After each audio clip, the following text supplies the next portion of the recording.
ప్రభాస్ హీరోగా నాగ్ అశ్విన్ దర్శకత్వంలో వైజయంతి మూవీస్ నిర్మించిన విజువల్ వండర్ కల్కి 2898 ఏడి జపాన్ రిలీజ్ కి రంగం సిద్ధమైంది. ప్రభాస్ కెరీర్ లో రెండో 1000 కోట్ల సినిమాగా చేరిన ఈ సినిమాలో అమితాబ్, దీపికా పదుకొనే, కమల్ హాసన్ నటించారు. జపాన్ లో ఇండియన్ మూవీకి ఉన్న ఆదరణ దృష్టిలో పెట్టుకుని ఈ సినిమాను జనవరి 3న రిలీజ్ చేయబోతున్నారు. ఈ సందర్భంగా అక్కడి ప్రేక్షకులు చూపిస్తున్న ప్రేమను చూసి దర్శకుడు నాగ్ అశ్విన్ ఆశ్చర్యపోతున్నాడు. సినిమా గురించి తనకు వచ్చిన లెటర్స్ ను చుట్టూ పేర్చి ఫోటో దిగి దాన్ని సోషల్ మీడియాలో పోస్ట్ చేశాడు. RRR తర్వాత జపాన్ లో విడుదలవుతున్న సినిమా కల్కి. ఇప్పటికే ఈ సినిమాపై సూపర్ బజ్ ఉంది. ప్రభాస్ ఫ్యాన్స్ కూడా అక్కడ రిలీజ్ పై ఈగర్ గా వెయిట్ చేస్తున్నారు. ఇదిలా ఉంటే కల్కి 2ని 2025 ఏప్రిల్, మేలో మొదలుపెట్టి 2026 ద్వితీయార్థంలో కానీ 2027 ఆరంభంలో కానీ రిలీజ్ చేయాలనే ఆలోచనలో ఉన్నారు వైజయంతి మూవీస్ అధినేతలు. మరి దీనికి ముందు జపాన్ లో కల్కి 2898 ఏడి హంగామా ఎలా ఉంటుందో చూద్దాం.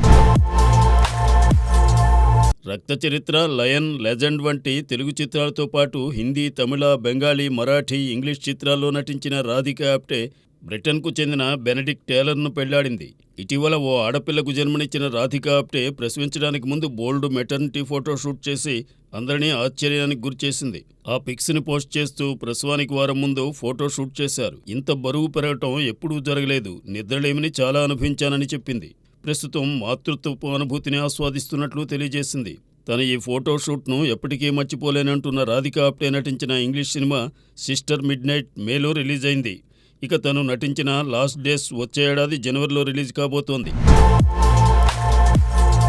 ఇండియా నుంచి ఆస్కార్కి అధికారికంగా పంపించిన లాఫ్ట్ లేడీస్ ఫైనల్ గా షార్ట్ లిస్ట్ లో చోటు సంపాదించుకోలేకపోయింది. అమీర్ ఖాన్ ప్రొడక్షన్స్ నిర్మించిన ఈ సినిమాకు ఆయన భార్య కిరణ్ రావు దర్శకత్వం వహించారు. అయితే ఆస్కార్ లో ఇండియా రేస్ ముగిసిపోలేదు. ఇండియాలోని గ్రామీణ ప్రాంతాల్లో చిత్రీకరించిన సంతోష్ అనే సినిమా ఆస్కార్ షార్ట్ లిస్ట్ లో చోటు సంపాదించుకుంది. ఉత్తమ అంతర్జాతీయ ఫీచర్ ఫిల్మ్ కేటగిరీలో యూకే తరపున ఈ సినిమా పోటీలో ఉంది. దీనికి సంధ్యా సూరి దర్శకత్వం వహించారు. మేలో 77వ కేన్స్ ఫిల్మ్ ఫెస్టివల్లో ప్రదర్శితమైన ఈ సినిమా అక్టోబర్లో ముంబై మామీ ఫెస్టివల్లో కూడా ప్రదర్శితమైంది. ఇంకా పలు చిత్రోత్సవాల్లో పలు అవార్డులను గెలుచుకుంది. సహానా గోస్వామి, సునీతా రాజ్వర్, సంజయ్ బిష్నోయ్, కుశాల్ దూబే ఇందులోని తారాగణం. ఇప్పటికే పలు అంతర్జాతీయ చలనచిత్రోత్సవాల్లో గట్టి పోటీనిచ్చి అవార్డు గెలుచుకున్న సంతోష్ ఆస్కార్లో సైతం తన ఉనికి చాటుతుందేమో చూడాలి.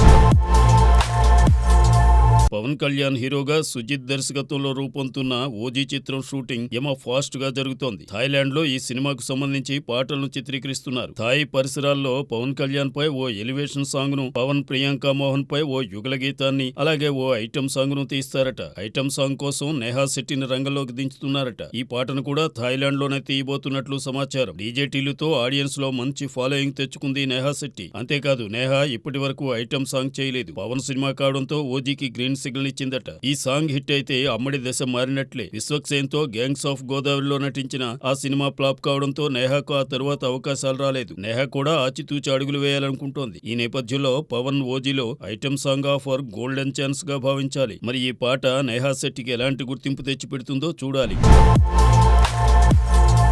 మెగాస్టార్ చిరంజీవి పేరు వినగానే ఆయన డాన్సింగ్ హిట్స్ ఎన్నో గుర్తుకు వస్తాయి. ఇటీవల తన డాన్సింగ్ స్కిల్స్ తో గిన్నిస్ బుక్ ఆఫ్ రికార్డ్స్ లో చోటు సంపాదించుకున్నారు. అలాంటిది చిరు సినిమాలో పాటలు లేకుండా అంటే ఫ్యాన్స్ కానీ ప్రేక్షకులు కానీ ఊహించగలరా? ఇప్పుడు అదే చేయబోతున్నారు శ్రీకాంత్ వదిల. నాని దసరాతో సెన్సేషనల్ హిట్ కొట్టిన ఈ డైరెక్టర్ ప్రస్తుతం నానితో ది ప్యారడైజ్ అనే సినిమా తీస్తున్నాడు. సుకుమార్ శిష్యుడైన శ్రీకాంత్ వదిల ఆ తర్వాత మెగాస్టార్ చిరంజీవితో ఓ సినిమా చేయబోతున్నాడు. చెరుకూరి సుధాకర్ తో కలిసి ఈ సినిమాను నాని నిర్మిస్తుండడం విశేషం. అయితే ఈ సినిమాలో పాటలు ఉండవని, యాక్షన్ డ్రామాగా తెరకెక్కించబోతున్నారని వినిపిస్తోంది. అంతేకాదు, అసలు హీరోయినే ఉండదంట. పూర్తి మాస్ ఎంటర్టైనర్ గా తెరకెక్కబోతోందట. మరి ఈ సినిమాతో కొత్త చిరంజీవిని చూపించబోతున్న శ్రీకాంత్ వదిల తన ప్రయత్నంలో సక్సెస్ అయితే చిరుతో మరిన్ని ప్రయోగాత్మక చిత్రాలు వచ్చే అవకాశం ఉంటుంది. చూడాలి మరి ఏం జరుగుతుందో.